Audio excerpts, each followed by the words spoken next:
eu só vi apenas um branco e um negro até levar massacrados aí no carro deles, eu não sei como é que é isso. Eles levaram agora, mas o branco está ferido. Lhe bateram, então aquele assunto de começar a agredir aí, o homem caiu, aleijou. Agora que os jornalistas foram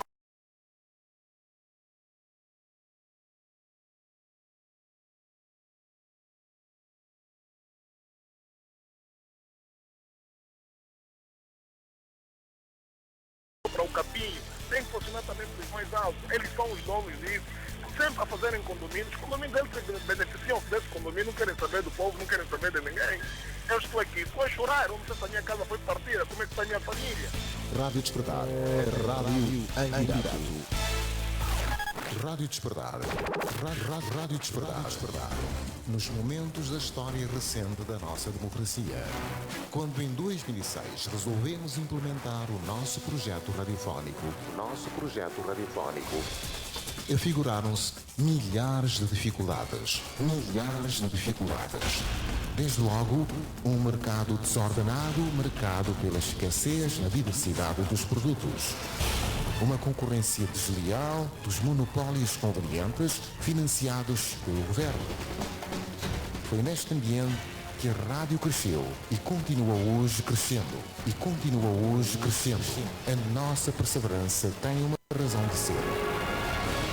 Vós sois a razão do nosso sacrifício. Rádio Despertar, 18 anos, ao serviço da democracia.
Aqui no estúdio, a figura que está aqui comigo, seja bem-vindo, Manuel José.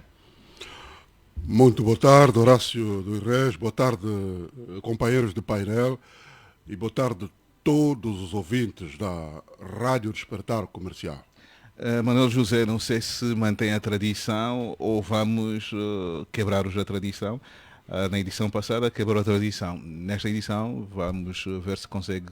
Não, eu normalmente quebro a tradição em função do que ouço. Eu reajo mal a coisas que... Então eu mantenho a minha tradição. Então vou saudar o Frei Angalo. Frei Angalo, seja bem-vindo e obrigado por estar aqui conosco. Boa tarde, Horácio. Boa tarde aí o nosso Manuel José aí no estúdio, na voz de jornalista, né? Que se é. E o Eduardo Chipilica e hoje aí o doutor Lindo Bernardo, portanto, que já nos anos foi o deputado mais novo aqui da nossa praça. E boa tarde ao grande público da Rádio Despertar e não só, né? Frei, começo já por si para o ponto de partida, o que é que o Frei andou a pensar? Olha, muitas coisas, eu vou falar daquelas um pouquinho mais quentes, novas, né?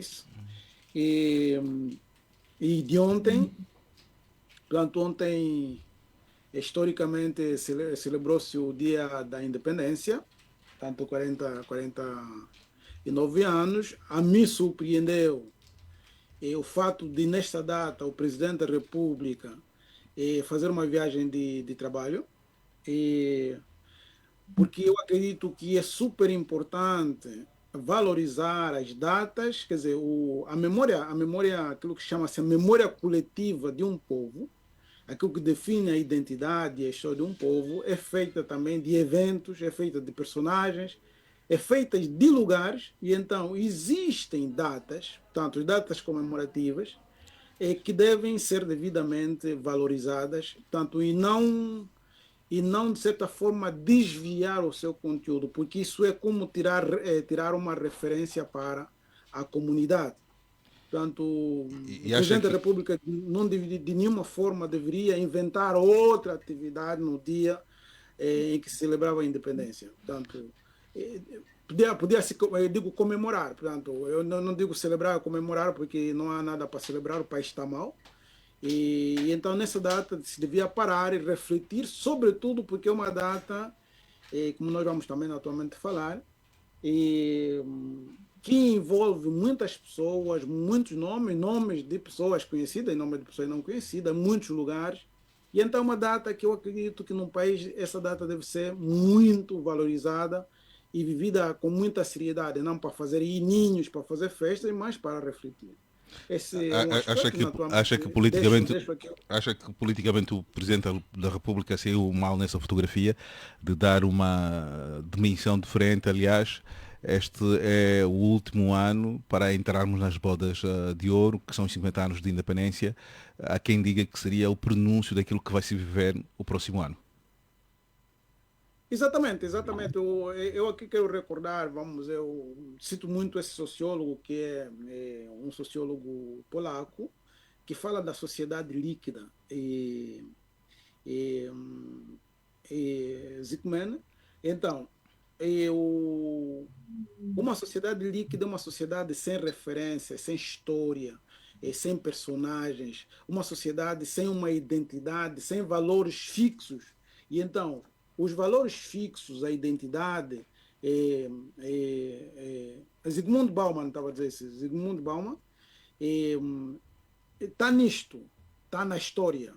E o grande problema da chamada sociedade líquida ou modernidade líquida está também nisto, em que se tem a referência, a sociedade não tem mais velhos, a sociedade não tem lugares, a sociedade não tem referências. E isto é um perigo para uma sociedade.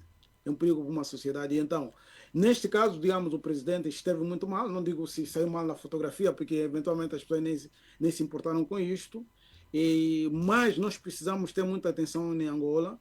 Não se pode construir uma sociedade consistente sem referências históricas. Falo de datas, de nomes, de lugares, de pessoas. Isso é importante. Não é, digamos...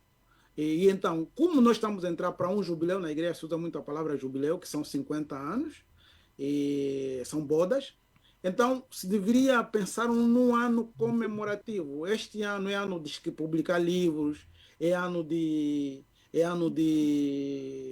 organizar conferências, eventos nacionais, que é sobretudo para reescrever a verdade da história de Angola.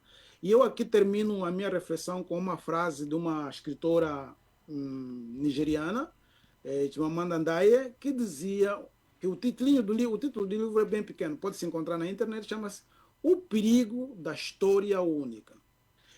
Nós em Angola continuamos com esse problema de vivemos sempre debaixo da propaganda, digamos, do MPLA, que pretende passar para a história de Angola como ela fosse a única, ou se fosse o único movimento protagonista.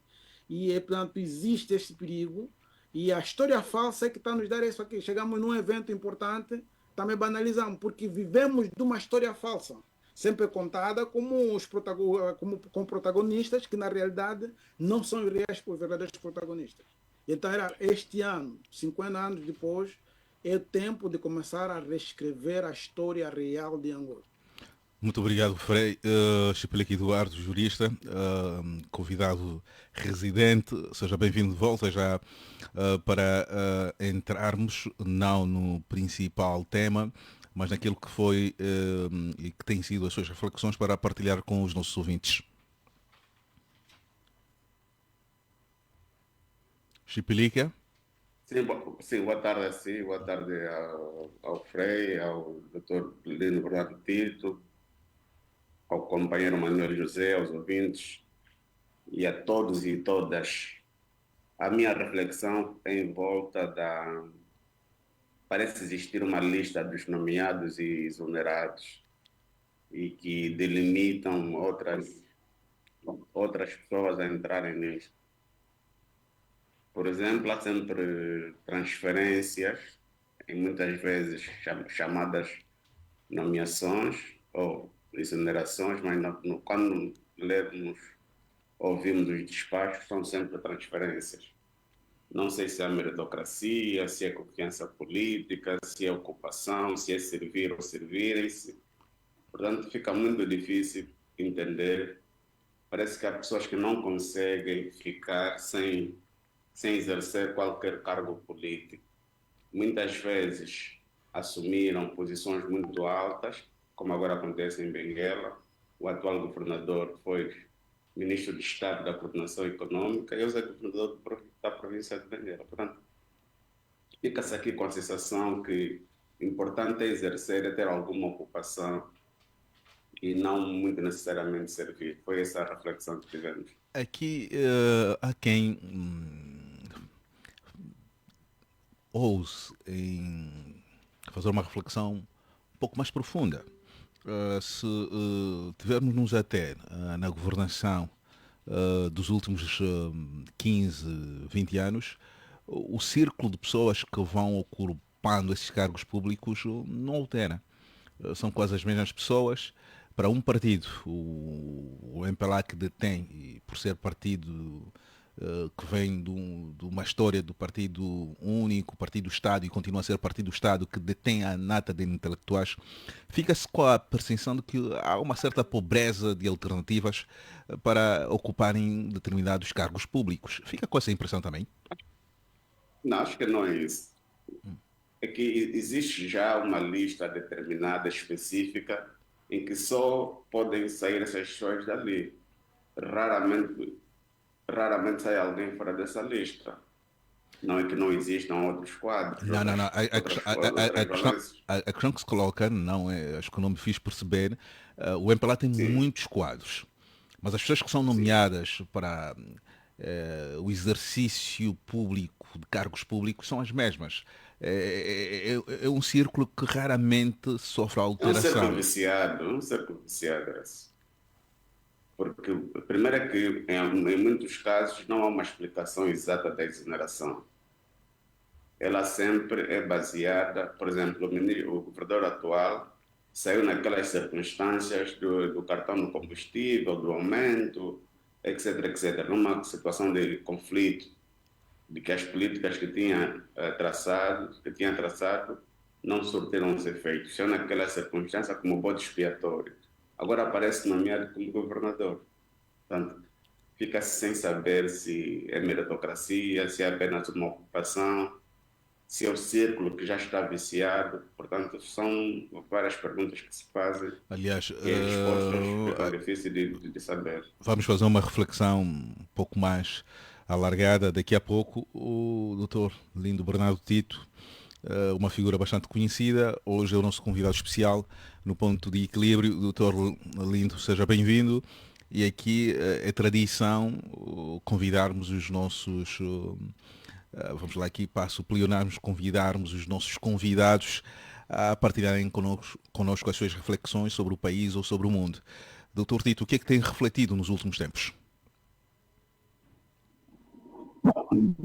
Deixa-me também saudar o Frei Angalo e prazer e com muita satisfação que tenho aqui nesse espaço.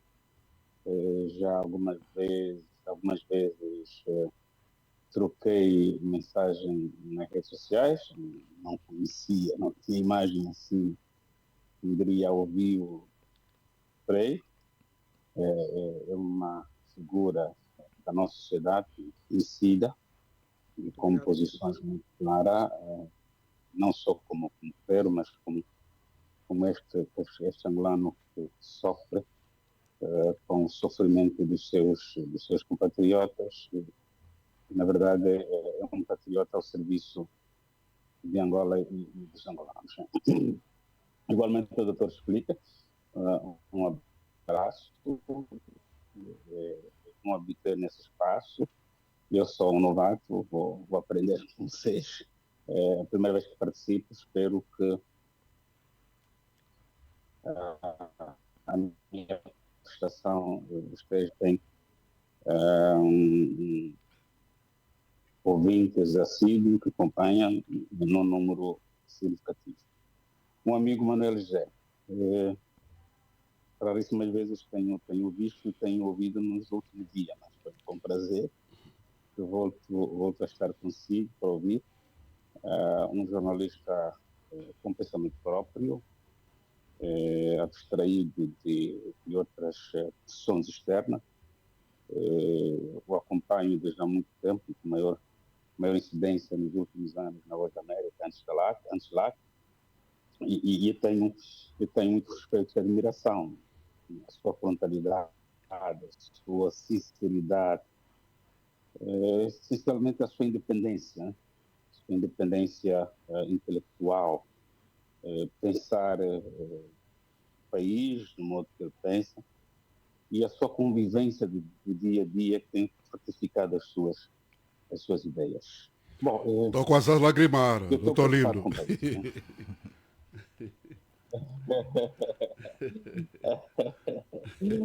Não faz mal, seria bom se tivesse abraçado, mas não faz mal. Um abraço, meu candando chegou. Outro.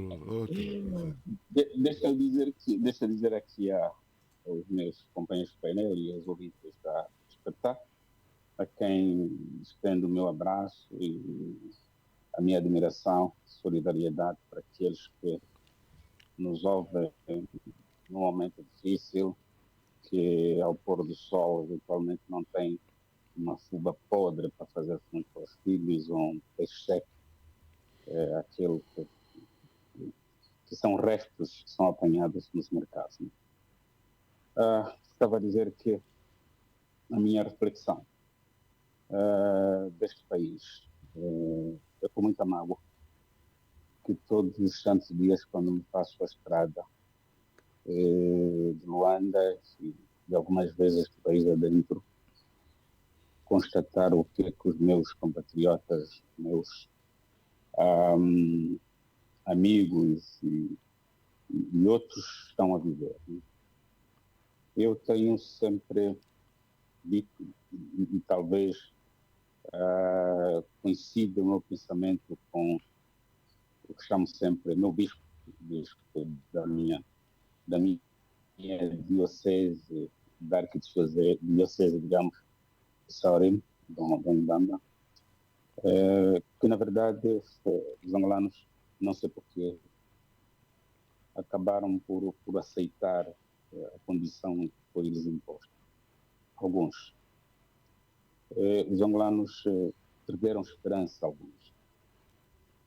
Resignaram-se à luta e deixaram de ser esses combatentes pela liberdade, que trouxeram-nos essa liberdade que temos hoje, combateram pela democracia, que trouxeram essa democracia que temos hoje ainda, com muitos furos abaixo, essa democracia. Quando todos os dias penso nela, ainda olho para o horizonte, alguns terão que aparecer no peito para que as transformações sejam um pacto democraticamente. Então dizia que é com bastante lamento e surpresa olhar para um país imensamente rico, olhar para um país que alguns banjam todos os santos dias o dinheiro de todos nós, que alguns utilizam o dinheiro de todos nós para os prazeres da vida, enquanto a maioria nem um peixe podrezinho certo tem para comer, mendigando todos os santos dias. Às vezes não conseguem, no final do dia, ter um 100 kwanza para ir ao mercado comprar um micate e lá partilhar com seus filhos em sua casa. Né? E isso não é porque o país não tem para oferecer essa pessoa, o país tem muito, muito, muito. Só que aqueles que têm a responsabilidade de gestão pública ainda não perceberam que são servidores e que temporariamente estão na condução do país, que um dia vão deixar, ainda não perceberam isso. Mas essa coisa de não perceber resulta daquilo que eu chamo sempre de ganância. Não é ambição. Ambição é boa coisa, né? Porque cada ser humano é ambicioso, mas nem todos são gananciosos, né? A ganância de quando as pessoas chegam ao pote, querem beber tudo e secar, né? E não olham sequer para trás. E tem pessoas, tem pobre, tem um necessitado. E até o irmão dele, né? Que vive ainda lá no Cazenga quando chove. Okay. Passa meses e meses dormir sobre a água, dormir sobre mosquitos. E que tem crianças a morrer por falta de uma vacina enterrada.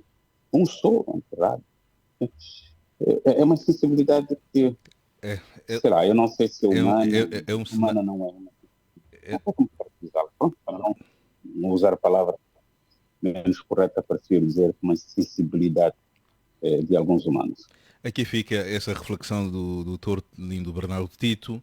Agora vamos entrar no tema principal, vamos fazer uma reflexão sobre os 49 anos da independência. O Frei Angalo, no princípio, falou um pouco sobre isso, mas nós hoje queremos olhar para os 49 anos de independência e os seus ismos do retrocesso e desenvolvimento de Angola. Há algo que parece que marca esses 49 anos, o cabritismo, o lambebutismo, o favoritismo, o politicismo, são tantos ismos que nós hoje queremos refletir.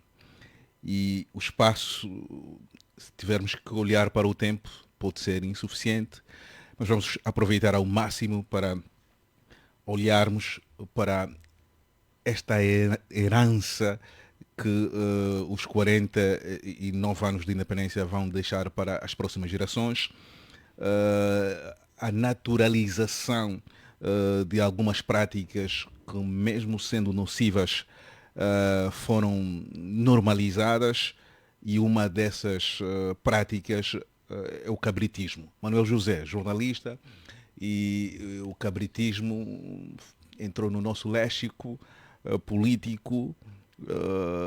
Aqui é uma lembrança que se pode ter do antigo governador, que já não faz parte do mundo dos vivos, da província de Malange, que ficou naquela província durante muitos anos, a quem lhe é atribuída uma dessas frases, para além de outras figuras que já falaram disso, do cabritismo, cabrito como onde está amarrado. Será que foi através desta prática que muitos se tornaram milionários? Bom, antes ainda dos ismos, dos cabritismos e todos os ismos possíveis, é bom, porque estes são consequência. Eu prefiro ir primeiro para a essência, para a raiz. Então vamos lá. Independência da Angola, 11 de novembro de 1975. Os acadêmicos, normalmente nas ciências, são habituais em dizer que qualquer processo depende muito das premissas. Se as premissas forem baseadas em termos errados, a conclusão arrisca-se a também ir pelo mesmo erro. Não tem como.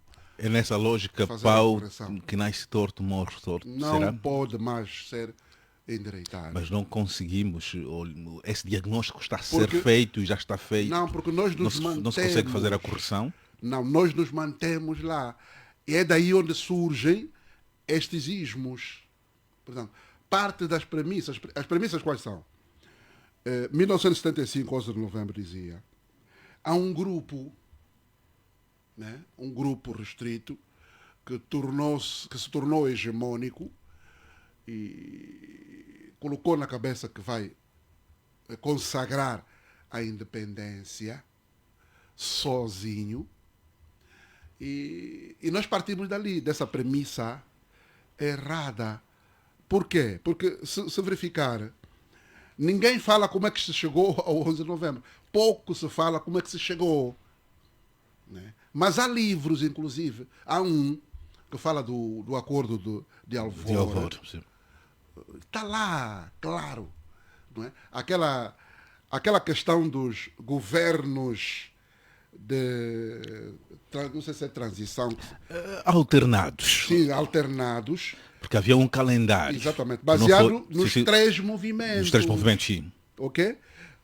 Primeiro ficaria um, e depois iria outro e depois, até atingir os três. A realização das eleições. Só que, com uma varinha mágica, ao que parece, um desses grupos, que é o grupo atual hegemônico, né, assoberbou-se e veio para Luanda e proclamou, ficando os dois outros movimentos entregues à sua própria sorte. Daí despoleta o conflito.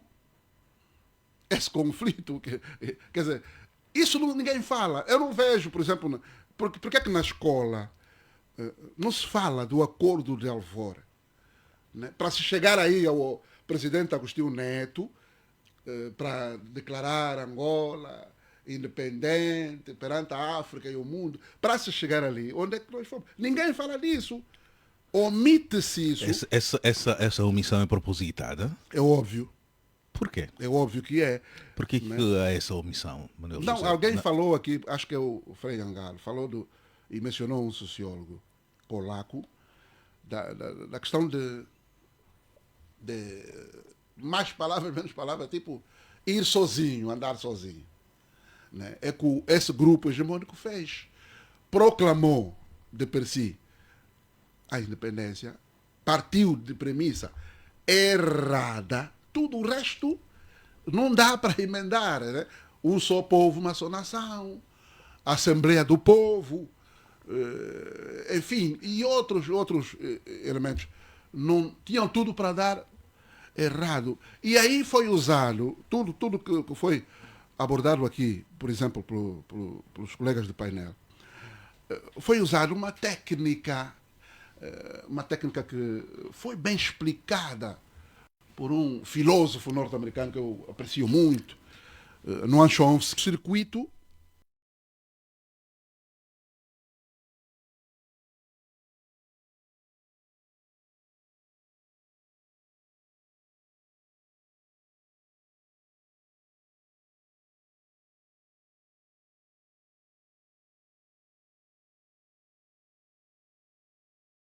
no racional, né? E por fim atingir o sentido crítico dos indivíduos. Portanto, vai permitir induzir comportamentos. É o que nós vemos hoje no dia a dia. Eu vejo analistas, por exemplo, fato e gravata, alguns... Vamos já falar alguns PhD.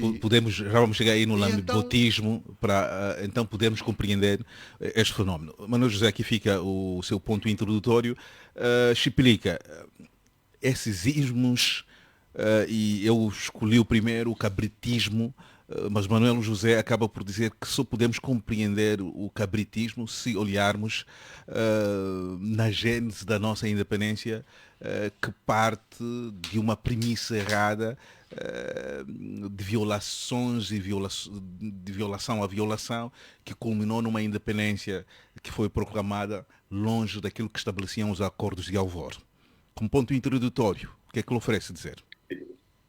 Exatamente, eu queria que o Frei, agora o Manuel José, nos remete para um livro, A Ascensão e Queda dos Impérios, da coleção Grandes Batalhas, que é uma narrativa do Imperador Amarelo, que venceu o Imperador Ardente, e quando chegou à capital foi recebido com alegria, com aclamação. No entanto, ele mostrava-se preocupado porque o derrotado, o Imperador Ardente, era muito querido na tribo onde governava, onde reinava, E ele temia que a ausência do imperador ardente, porque ele se exilou com a derrota, haveria um foco de revolta e essas pessoas criariam uma instabilidade no vencedor, no caso o imperador amarelo. O que é que ele fez? Mandou emissários ir ao encontro do imperador ardente para que juntos pudessem reinar. E assim aconteceu e duraram 140 anos deste reinado. Isto transformou-se, a partir daí criaram-se as bases para a unificação da República Popular da China. Ou seja, a unidade da China começou quando o imperador amarelo percebeu que, apesar de ter vencido a batalha, o seu adversário tem uma palavra a dizer na gestão da coisa pública. É o que não aconteceu entre nós. Temos o discurso do vencedor, da independência, nos termos em que Manuel José se referiu, os acordos de Alvor que foram rasgados por aqui, argumentam-se algumas vezes pelas potências que lutavam pelo mundo, do lado do Bloco Socialista, a questão dos Estados Unidos, etc., etc., mas o MPLA poderoso conseguiu alcançar a independência unilateralmente, excluindo os outros, do mesmo modo com a paz. Quem estiver atento é só ler o comunicado do Bureau Político de ontem, é, acima de tudo, um discurso dos vencedores e sempre trazendo à linha os inimigos invisíveis. E havendo sempre esse discurso do vencedor, de que os outros são insignificantes e são consequências do nosso apogeu, e por conta disso, isto é nosso, porque há esse sentido de propriedade da República de Angola, do Estado angolano, eles sentem-se donos e por isso fazem como entender. Então, havendo isso, que é a premissa, conforme diz o Manuel José, mal feita, tudo o resto é consequência. Quais são as consequências? Quais são as consequências? Temos instituições frágeis, totalmente frágeis, cada vez mais frágeis, sem esperança de cumprir os seus objetivos. Exemplo, o lema desta celebração, ou destas celebrações, o lema tem a ver com unidade, produção e desenvolvimento sustentável. Olha, não só a utopia. Você fala em unidade quando não tem instituições fortes e não permite que essas instituições sejam fortes. Estamos a falar da comunicação social, do poder judicial e de outras instituições que são os alicerces do Estado. O próprio parlamento, que se tornou praticamente, como dizia Lopo do Nascimento, discussão de infantário. Você fala em unidade quando você não aceita diversidade de opiniões, porque unidade é unidade na diversidade dos contrários. Apesar de terem opiniões contrárias, crenças contrárias, ideologias contrárias, mas ainda assim há algumas coisas que podem unir as pessoas. Não tens. Produção. Também não existem. Repare, por exemplo, que o critério da acumulação primitiva tornou que as pessoas dormiram pobres, acordaram ricas, sem perceberem o percurso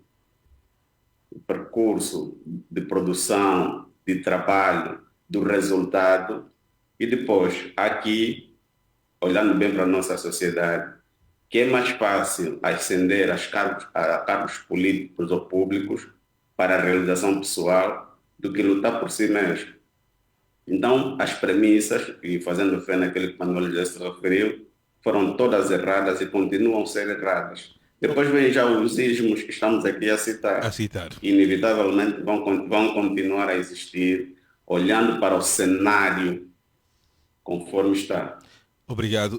Dr. Tito, chegou a sua vez para, então, o princípio de conversa, os ismos, e aqui, como princípio de conversa, elencamos aqui o cabritismo. Já foi aqui dito que é apenas a consequência de tudo aquilo que foi feito de errado no processo de luta e da proclamação da independência nacional. É um político experimentado. O que é que lhe oferece comentar sobre a origem do país ter abraçado com alguma naturalidade o cabritismo? Bom, vamos lá ver.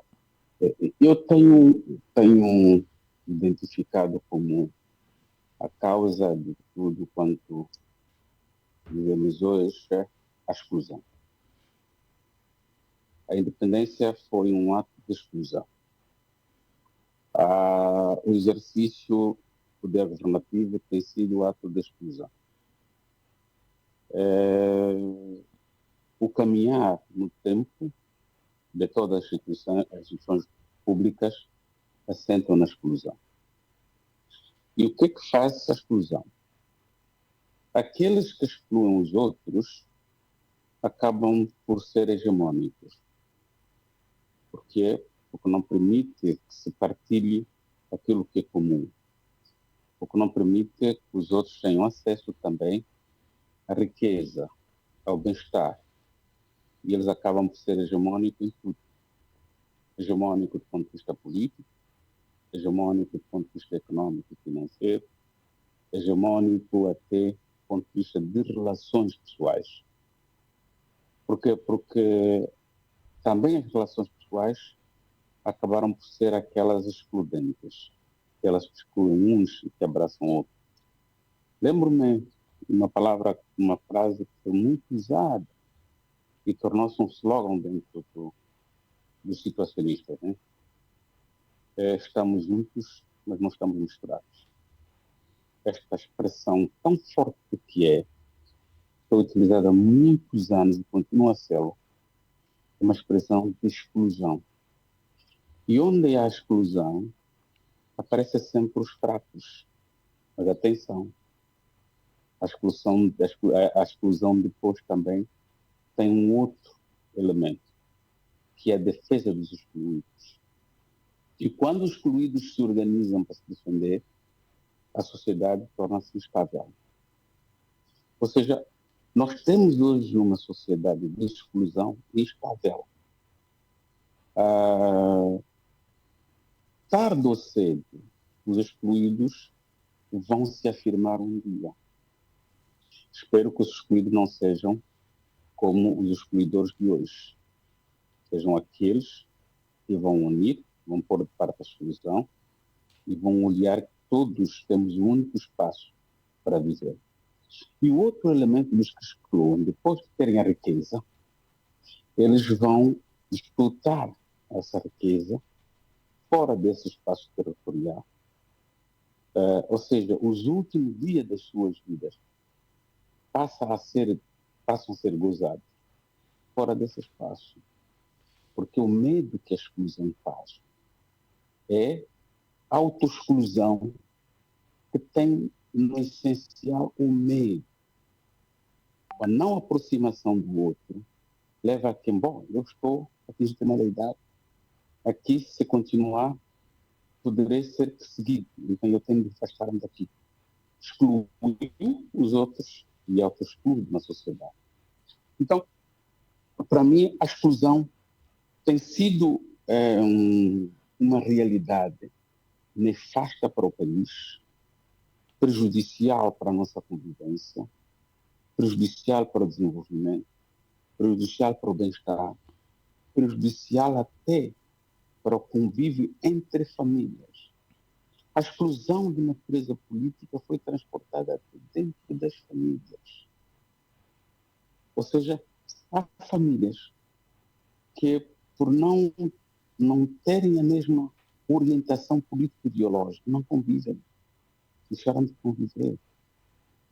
Há famílias que foram excluídas sem possibilidade nenhuma de fazerem algo mais valioso para a sociedade e obterem para elas, para essas famílias, que estão hoje numa pobreza extrema. Ou seja, vivemos de 75 até hoje a exclusão. E eu espero que 50 anos depois, cada um de nós reflita qual foi o meu ato de exclusão em relação ao outro. Qual a consequência desse meu ato de exclusão em relação ao outro? Eu governei durante muitos anos com exclusão. O que ganhei? O que de proveito esse país tem com a minha exclusão? Eu estive durante muitos anos na oposição, alguns devem pensar assim. Em alguns casos eu excluí os outros, o que me valeu a exclusão. Veja, nós estamos a caminhar para 50 anos, que é um espaço de grande oportunidade de reflexão.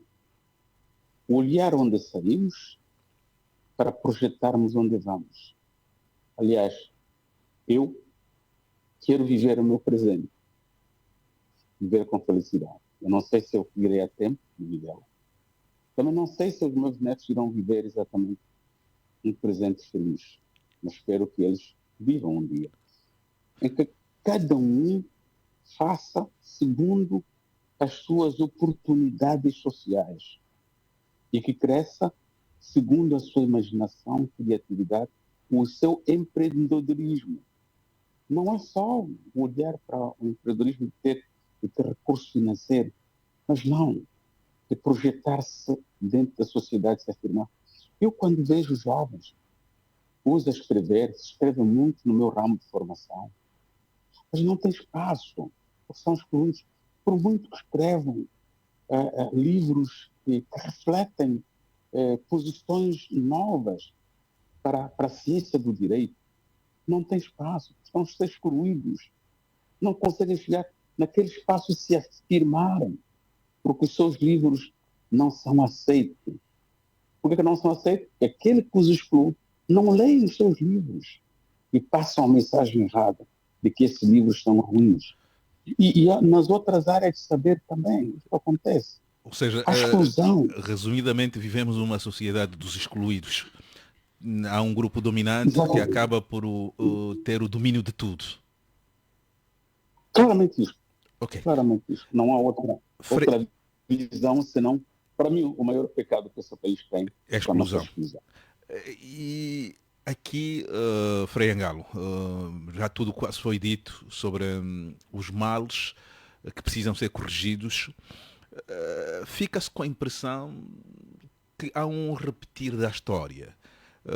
Todos os anos o debate é o mesmo, mas aquilo que é a solução para esses desafios, esses males, as pessoas fingem e há uma certa incapacidade de se implementar as correções que o país precisa. E aqui falamos no princípio da questão do cabritismo, de uma ou de outra forma estamos a falar da corrupção e estamos a falar da acumulação primitiva de capitais ou de capital, algo que quase que foi instituído no nosso país. Frei Angalo, sente-se um excluído ou faz parte também daqueles que adotaram essa frase, o cabrito come onde está amarrado? É interessante a questão.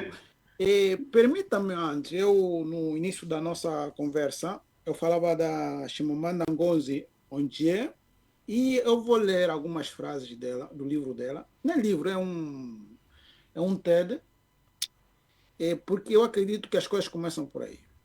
E ela escreve assim no fim do seu TED.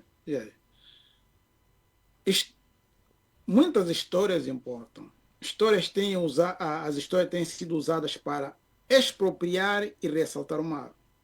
Mas as histórias podem também ser usadas para capacitar e humanizar. As histórias podem destruir a dignidade de um povo, mas as histórias também podem reparar esta dignidade perdida. Eu citaria mais uma mulher africana, que é Nondambi Samoyo, essa escreveu o livro A Violação do Imaginário, já vou me lembrar o nome dela, para dizer o quê? Para nós compreendermos, para falarmos de que lado estamos, nós precisamos de uma nova narrativa da história de Angola.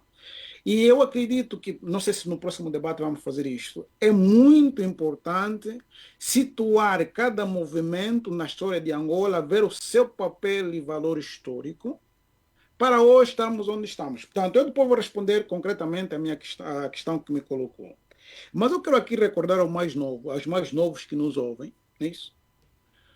Em 1961, o MPLA era dos movimentos mais fraquinhos que existiam em Angola. Portanto, o primeiro grande movimento que nós temos na história de Angola é o que depois se chamou a FNLA, portanto, que nasce como a UPNA em 1954. Que, portanto, em 1958, o MPLA não existia, passou a chamar-se UPA, que depois, portanto, evoluiu para a FNLA.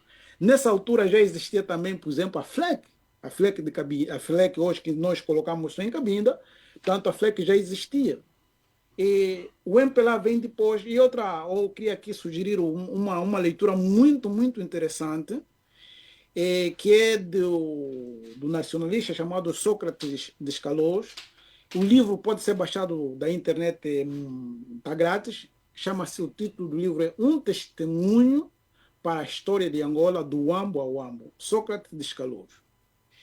É porque que eu quero estou a tocar na importância de uma narrativa, de uma historiografia de Angola real, não baseada na propaganda comunista, socialista, que o MPLA continua a pretender sustentar. Por quê? Com histórias falsas, nós construímos sobre areias. E, por exemplo, depois não vamos conseguir valorizar os personagens, os lugares, como devem ser, porque são mentiras. E então, a história de Angola tem sido feita, tem que ser construída sobre uma narrativa e propagandas com muitas falsificações. Por exemplo, nós chegamos em 1975 e as pessoas ficam com a ideia como se o 1975 fosse consequência direta da luta de libertação. Não é verdade isto. Isto não é verdade. Portanto, Angola torna-se independente em 1975, e aqui eu quero realçar um outro aspecto, exatamente por causa da queda da ditadura em Portugal em 1974, com a chamada Revolução dos Cravos. Quer retirar o mérito das forças que lutaram para a independência? Acha que também deveu-se muito... O mérito, só quero dizer que a história, não existe uma história única, uma história é feita de várias histórias. E aqui quero ressaltar outro aspecto, mesmo também para os portugueses, nisso. Por quê? De 1933, Portugal é governado por uma ditadura.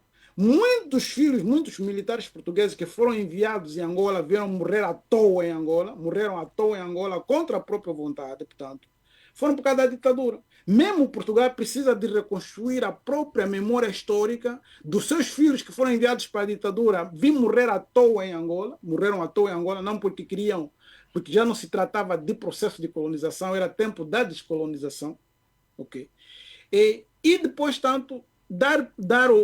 saber narrar a história de Angola com verdade vai nos ajudar a valorizar melhor o papel histórico de cada personagem, de cada movimento. Frei, atenção, a minha pergunta, pode agora responder. Então, eu chego vamos à questão, se eu sou dos excluídos ou sou... É assim, eu sou daquelas pessoas que pensam que cada um pode ser ator da sua história. Não me sinto excluído, simplesmente não me integro a um processo falseado, mentiroso. Eu, por exemplo, não aceito, portanto, a narrativa falseada que o MPLA propõe.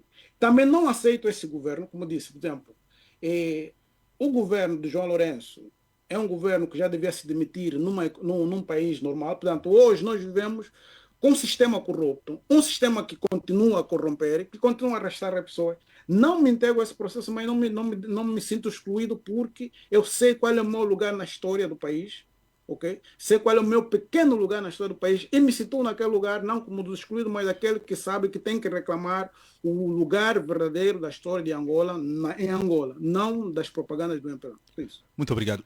Manuel José, para se chegar ao cabritismo, uma das regras, um dos caminhos, é também do bajulismo, ou seja, da bajulação.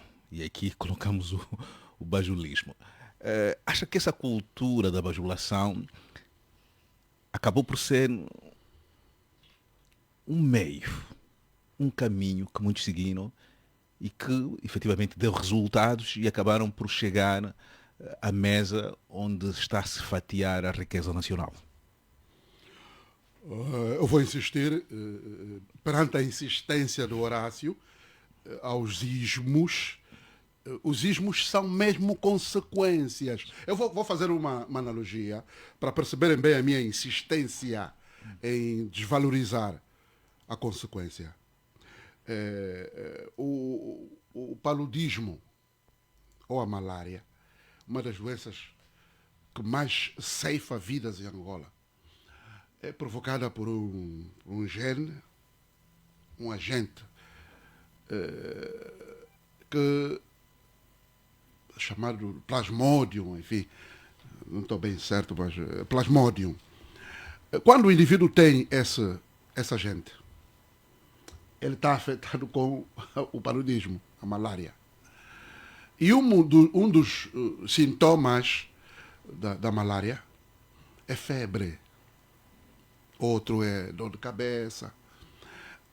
Então, para combater a febre, nós precisamos do analgésico, ou seja, de um paracetamol.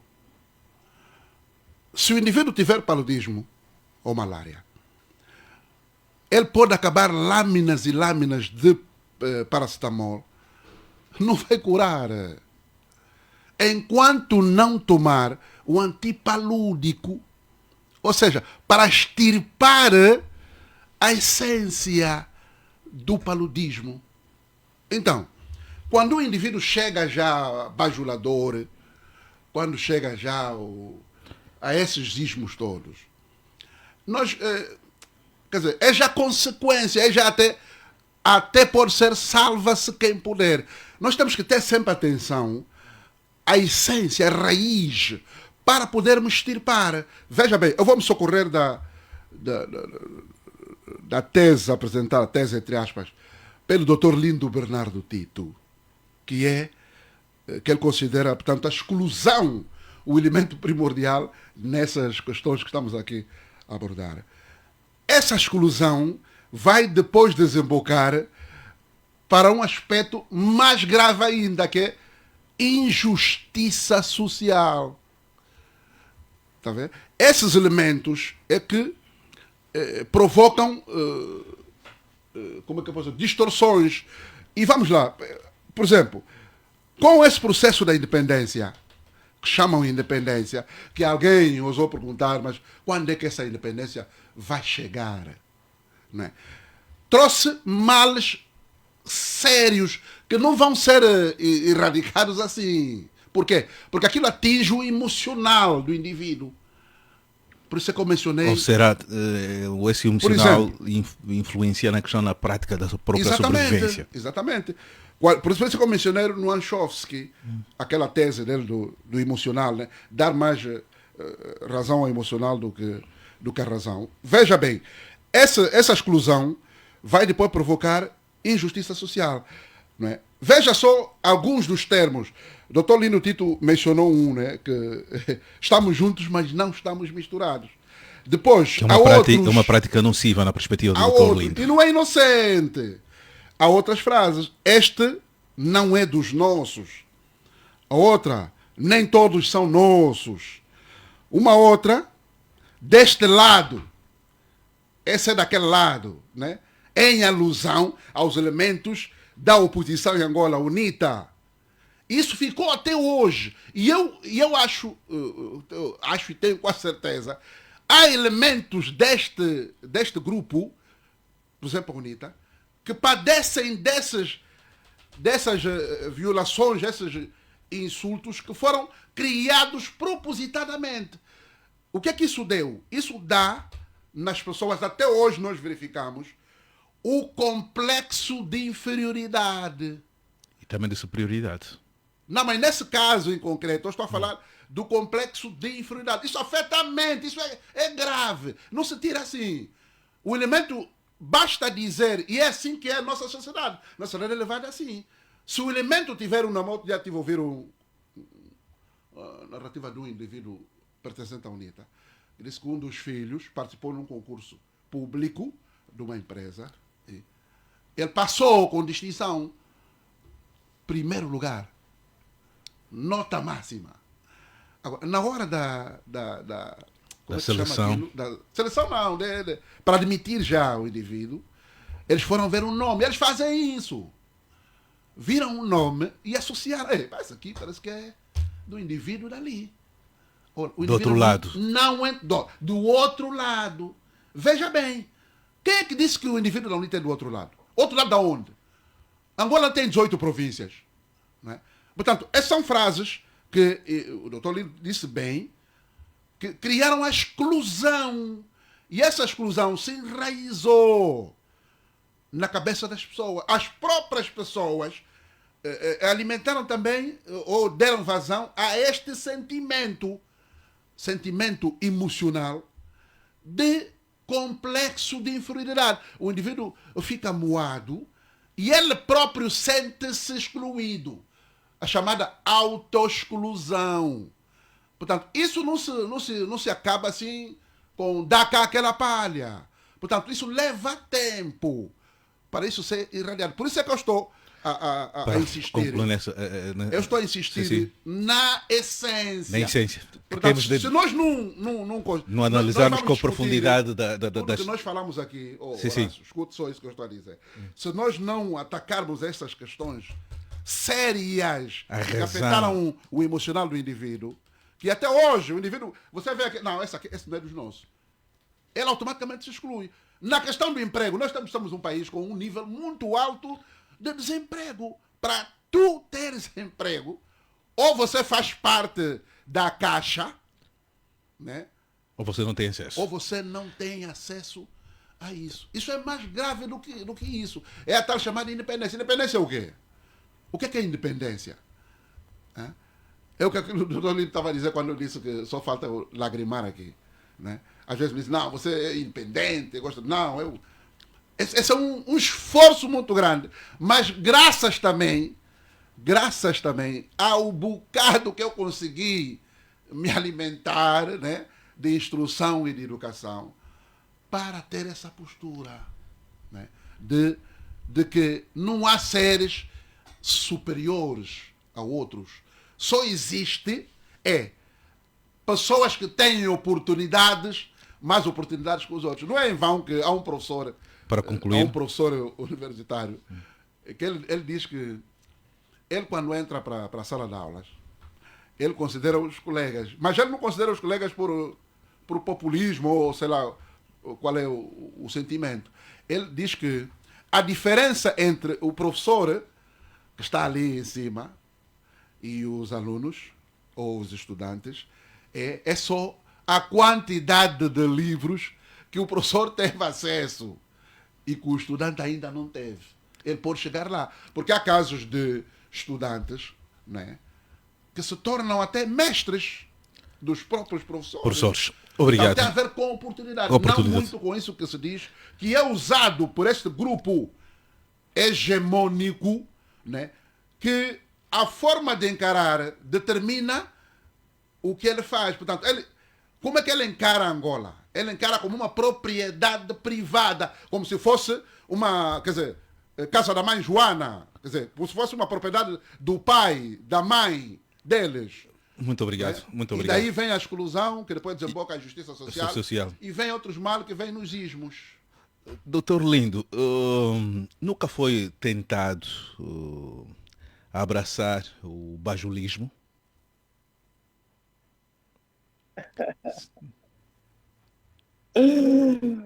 Não, a minha natureza não permite ser um bajulador. Porque a minha estrutura mental rejeita primeiro a justiça. E ela não pactua com a prepotência, o autoritarismo e, fundamentalmente, a humilhação. Eu nego tudo isto. E isto não me permite ser um bajulador. Nunca fui tentado. Aliás, o meu percurso político... Mas nunca se sentiu seduzido...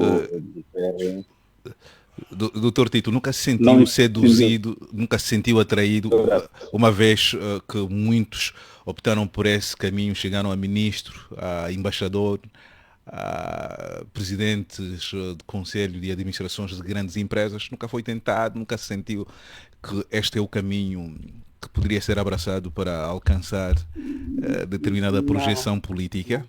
Não, porque eles também sabem a minha estrutura mental. Eles também sabem a minha estrutura mental. Continua a ser este indivíduo com posições claras e firmes, que não se deixa comprar por qualquer bagatela por aí, e que não é levado com qualquer vento que anda por aí, sempre no meu cantinho, na minha maneira de ser, de estar e de fazer a política, né? Eu confesso que em 2008 fui tentado para fazer aquilo que a minha consciência não permitiu na época. Em 2008 foi o ano em que eu fui forçado a abandonar o PRS. E nessa altura, um amigo que não faz parte do mundo dos vivos ligou para mim quando eu fiz anúncio que iria congelar a minha atividade política em 2008. Ligou para mim, um amigo, não quiser ser amigo, mas ele era uma pessoa muito forte, com muitas penetrações dentro, não chamo sistema, não chamo do regime, chamo sistema. E disse-me que eu tinha me precipitado, porque isto é que eles pretendiam, correr consigo, e que sabia que você podia crescer muito mais dentro do PRS, e cometer um erro grave de ter continuado, que apoio teria. Uma semana depois do meu anúncio, eu fui convidado para um encontro com alguém com uma influência política e também, na época, dirigia uma empresa pública. E que me disse assim claramente que eu tinha lhe colocado nos lençóis, porque tinha recebido instruções para financiar-me, ser líder do PRS naquela altura, e com o PRS as eleições de 2008, o fim, não podia ter feito isto e tal. Mas eu falava muito bem com esta pessoa. Eu, assim, considerava amigo, né? A partir daquela data, acho que a nossa relação depois foi. Eu disse, olha, eu não filo só pela minha dignidade, mas também pela minha família. Eu tenho família, prezo muito a minha família. Eu não quero transportar essas coisinhas num contexto como esse para a minha família. Olha, a partir daquele momento, a nossa relação ficou de bom dia, boa tarde até hoje. Eu fui tentado também quando discutíamos a Constituição na primeira Comissão Constitucional da primeira legislatura. Fui para uma reunião com banquete. Para um banquete.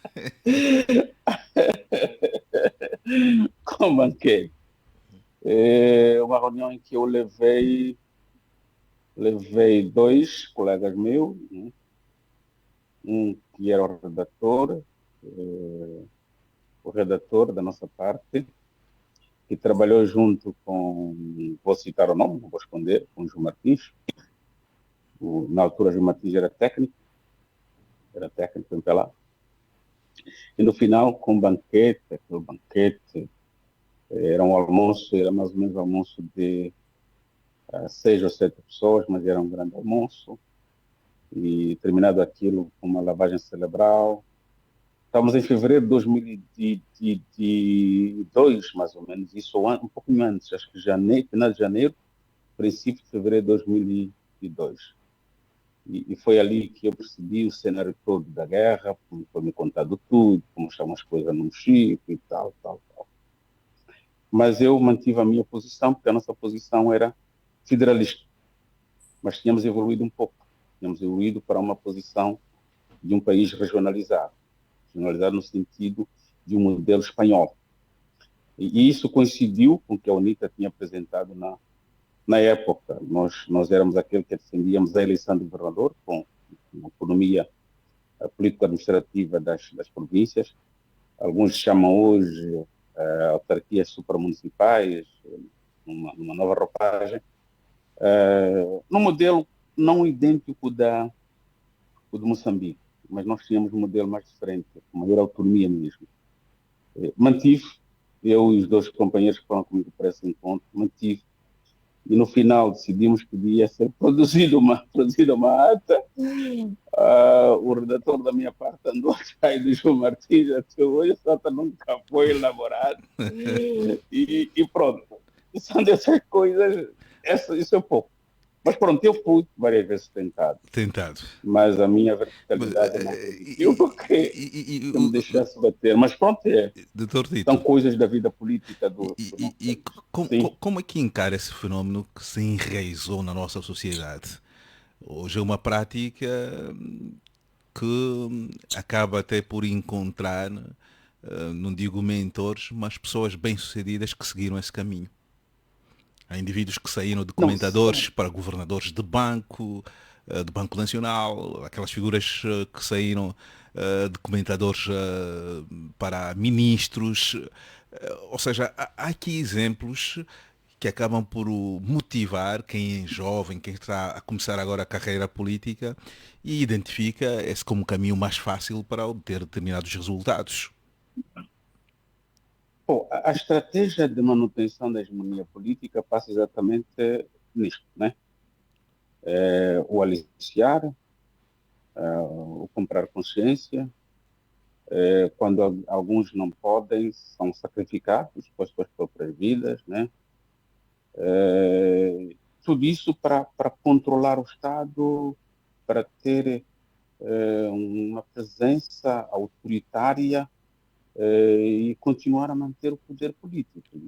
Isto faz parte do jogo político em África. Infelizmente, em África, eu estive a ler há dias uma coisinha qualquer que alguém mandou-me sobre a democracia, e eu cheguei à conclusão exatamente que nós somos o que eles chamam sobre regimes políticos numa perspectiva moderna, um autoritarismo eleitoral. Não é? Muito obrigado. De facto, existem eleições, um autoritarismo eleitoral. Obrigado, Dr. Tito. Já voltou a si, Dr. Tito. Frei Angalo, é possível entender, assim, um exercício difícil, mas é preciso, como entender a cabeça de um bajulador e de um bajulado? Há quem sente que esse é bajulador. E um líder, um chefe, sente-se que está rodeado de bajuladores e as pessoas também têm a noção de que estão a praticar a bajulação. Como perceber as duas cabeças, do bajulado e do bajulador? Ou seja, o fenômeno bajulismo. O Frei é uma pessoa que lida muito com essa questão da espiritualidade. Como perceber? Que não entra a espiritualidade, a palavra-chave é honra. É honra. Portanto, um dos grandes problemas da nossa sociedade hoje é a falta do sentido de honra, a educação para a honra e o próprio autorrespeito. Porque, na realidade, o bajulado e o bajulador sofrem do mesmo sintoma, que são pessoas que não se respeitam, não se conhecem, e, portanto, se deixam, de certa forma, manipular. São pessoas sem princípio, pessoas sem caráter, ok? Pessoas sem caráter. Portanto, aí a explicação se retira, se encontra-se facilmente em alguns elementos chaves da nossa sociedade. O primeiro grande elemento é a destruturação familiar. Portanto, se nós queremos uma sociedade séria, feliz, organizada, temos que voltar naquela que é chamada estrutura de base de uma sociedade, que é a família. É a família. Portanto, a educação de base, aquela educação da família, é que vai criar pessoas com sentido de honra, com sentido de responsabilidade, com sentido, com um padrão ético e moral, portanto, que depois, portanto, não vai permitir a essas pessoas, portanto, ajoelharem-se ou então serem os lambe-botas. O bajulador é o lambe-botas. Deixa-me terminar o meu raciocínio aqui com uma pesquisa que eu estava fazendo esses dias. Eu tive uma curiosidade, por acaso, em tentar encontrar uma definição do que é ser um profissional. O que é o profissionalismo? O que caracteriza o profissionalismo?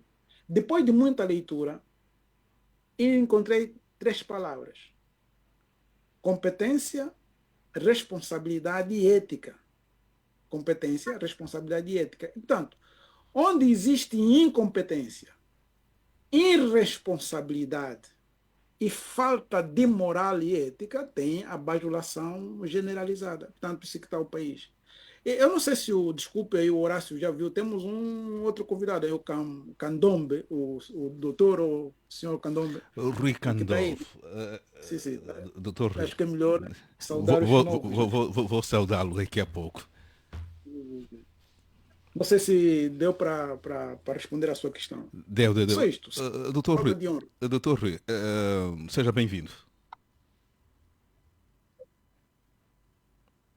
Sim, boa noite. Boa noite. Peço mil perdões por só agora poder entrar no vosso encontro. Infelizmente, por razões alheias à minha vontade, portanto, por razões da agenda, não foi possível estar no início do programa. Eu peço muitas desculpas aos senhores da produção e também ao auditório, que no fundo são as pessoas que devem merecer o nosso respeito, porque estão atentas e querem acompanhar. Estamos aqui com algum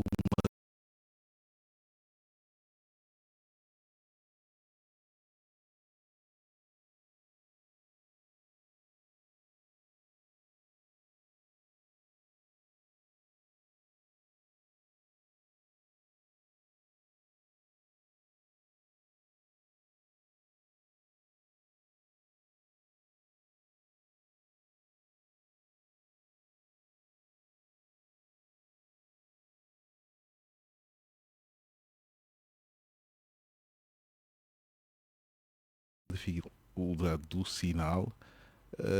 Enquanto isso, vamos ver, estamos aqui com alguma dificuldade, não sei o que é que está a acontecer aqui. Enquanto esse sinal vai se restabelecendo, estamos aqui com alguma dificuldade do nosso sistema. Está. Doutor Rui?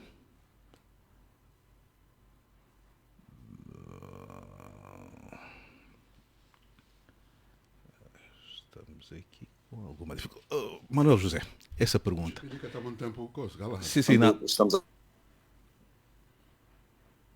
Tivemos um corte aqui. Um corte, o computador está com alguns problemas, mas vamos ver se isso consegue se restabelecer. Estamos aqui a ter dificuldade no nosso sistema de recepção de sinal. Vamos ver se conseguimos passar a palavra ao Manuel José. Já é sabido, antes de voltarmos ao Dr. Rui Candombe, deixa-me ver o que está a acontecer aqui. E esta é uma grande dificuldade que hoje vamos ter em função desta quebra do sinal. Não sei o que está a ver com... Estamos a ter aqui um processo bastante complexo. As novas tecnologias às vezes nos pregam e tem dessas. Temos o sinal quase em absoluto que caiu. Já não sei o que é que aconteceu. Manuel José, a palavra é consigo. Bom, enquanto os colegas não vêm, o que é que o Lobo estará a fazer? Como diz na gíria. Bom, eu vou trazer novamente, citar uma pensadora francesa, Simone de Beauvoir. Quando Simone de Beauvoir dizia que o opressor não seria tão forte se não contasse com a cumplicidade dos próprios oprimidos. Ou seja, o opressor só é forte